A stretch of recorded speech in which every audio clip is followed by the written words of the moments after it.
Welcome home, Moon Goddess. Oh, you're the genuine article. Alice was right. This moon prayer night was worth watching after all. Another one that talks. Greetings. Pleased to make your acquaintance.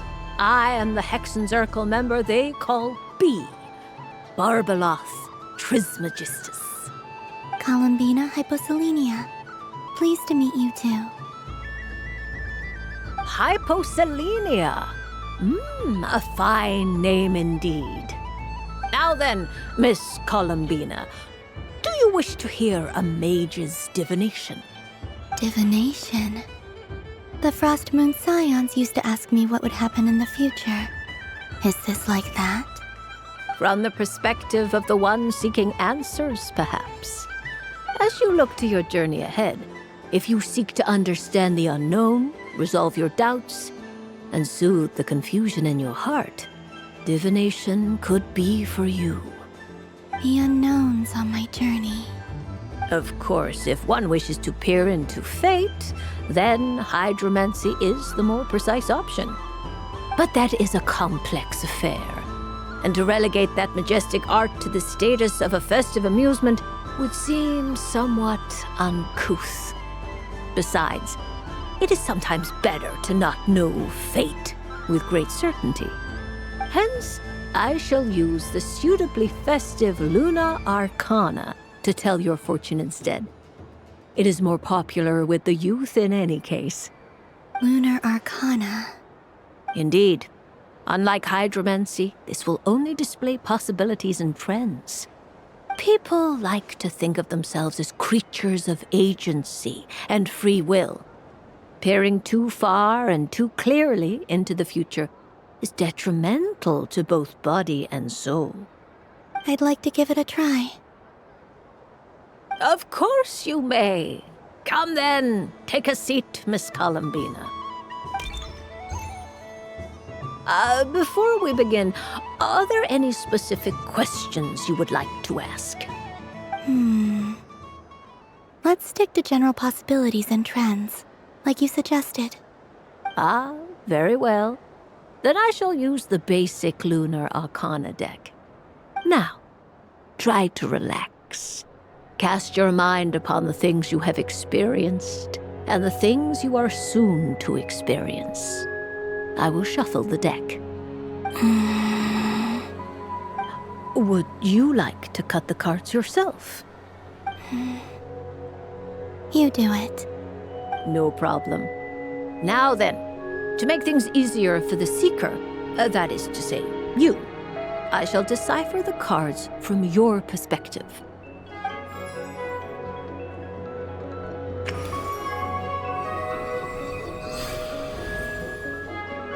Please, draw the first Lunar Arcana.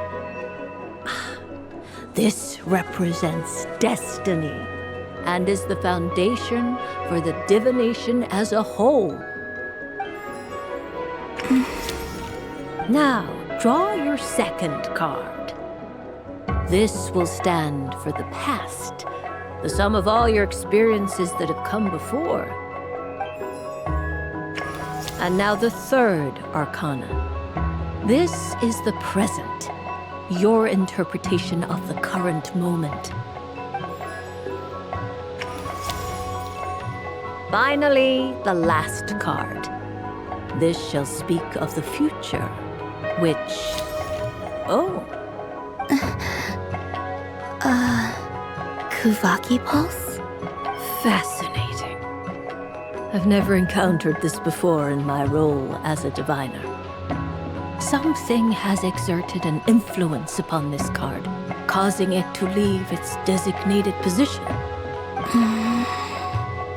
What do you make of this, Miss Columbina? Perhaps this is the guiding hand of fate in action. Of course, if you wish, you can choose to deny the validity of this card and draw the future for yourself. No, it's fine. Let's go with this one. A bold decision. I must say I'm looking forward to the results. Well then, let us flip the lunar arcana in sequence and see what emerges. Sure. First, destiny. No surprises here. The card that represents yours is the moon. The moon. Indeed. The moon can represent the truth at some times, but deception at others. False peace, destructive calamity, and the world-changing power that lies within. When the moon is placed on the destiny tile, it indicates that your destiny is not what it may appear on the surface. Instead, it may yet have a hidden side. It symbolizes a journey through the fog, fraught with uncertainty and deception, where one must face inner challenges head-on. I don't understand. Patience, my dear.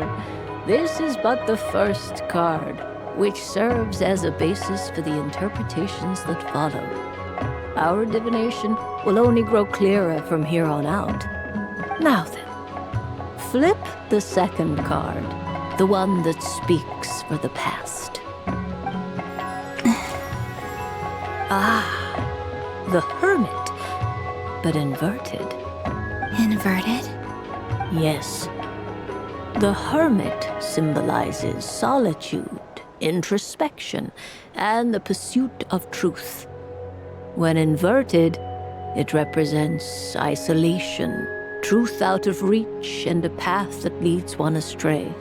Combined with the moon as one's destiny, the Hermit inverted represents a choice you made to stand alone in the past.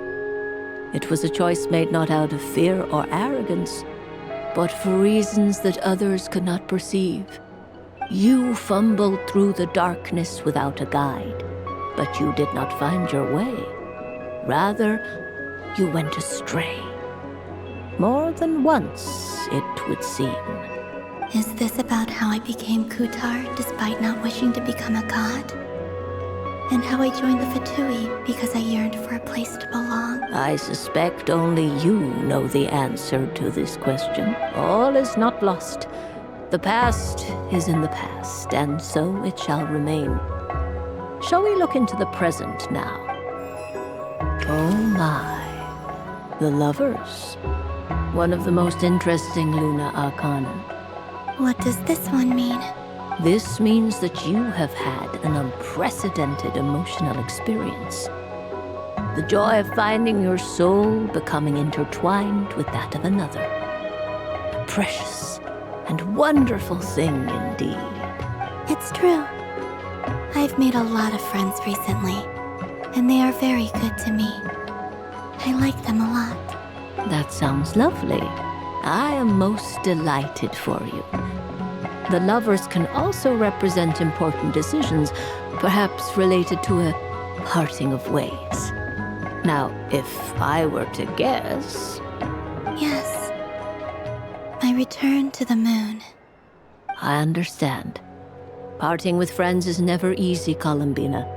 But rest assured, this is not the end of your journey. There is always another story waiting to be told. The future always lies ahead. The future. Well now, it's finally time to flip this most mysterious of cards. Why did it appear? And what does it wish to tell you? I'm ready. Very well. Flip this card and see what lies on the others. Oh, Miss Barbeloth? What is it? this card is death. That doesn't sound very good. It depends on how we interpret it. It is true that it can represent an agonizing death, a complete and utter end, but at the same time, it can also represent rebirth. Do not forget that your destiny card is the moon. That lends your future many different potential meanings. If death spells the end, is it unavoidable? As I have said, divination can only display general trends. It is a rough guide, but it does not show predetermined outcomes. Allow me to summarize it for you. In the past, you may have lost your way, but now you have gained new connections and new strength. You now face an important decision, one that may bring about a great change in what is yet to be. This change might, in turn, be the end of all things, or their beginning. But remember, everything is subject to change because of the moon present in your destiny. You must see the truth clearly and face your innermost thoughts. The truth. My innermost thoughts. Thank you, Miss Barbeloth. Don't mention it. Some people dislike divinations, for fear of glimpsing an ending to their story that they wish was not so. But I can see that you're different. The result of this divination will not sway your decision. This is a rare quality, and one that diviners always hope to see in the seeker. We are here merely to guide, not to exert undue influence. I understand. Go then and illuminate your future, Miss Columbina. The moonlight that shines from you now is most captivating.